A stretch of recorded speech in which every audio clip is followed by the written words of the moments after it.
बच्चों इस वीडियो में हम लोग सॉल्व करेंगे एनसीईआरटी के एक्सरसाइज 3.1 का क्वेश्चन नंबर 7।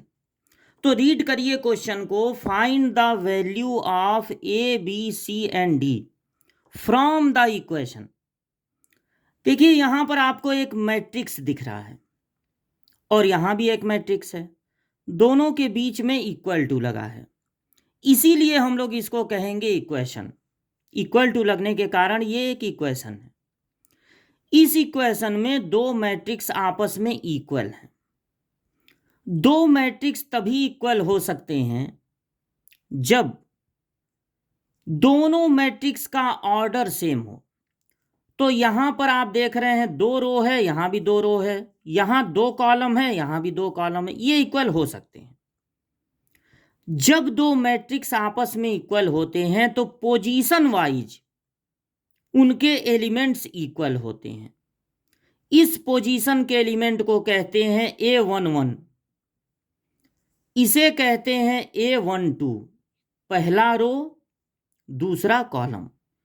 इस पोजीशन के एलिमेंट को कहते हैं A21, second row first column, second row first column.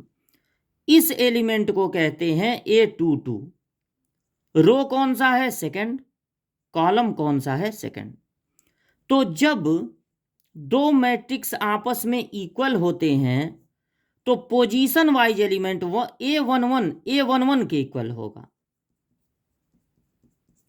A12 यानी 2A प्लस सी A12 के इक्वल होगा, A21 यानी कि 2A माइनस बी ये इक्वल होगा 0 के, और 3C plus D equal to होगा 13 के। देखिए यहाँ पे 13 है। इस तरह से आपको यहां पर 4 इक्वेशन मिलेंगे। अब इनको आपस में सॉल्व करके आपको ए बी सी डी ये चारों वैल्यू निकालनी है। इनको आपस में सॉल्व करने का कोई भी हार्ड एंड फास्ट रूल नहीं है। अब जिस इक्वेशन से जो वैल्यू मन करे दूसरे में रखिए, तीसरे में रखिए, किसी तरह इनको आपस में सॉल्व कीजिए। आप ध्यान दीजिए कि यहां पर है देखिए ए और बी फर्स्ट वाले में, और थर्ड वाले में भी ए और बी है।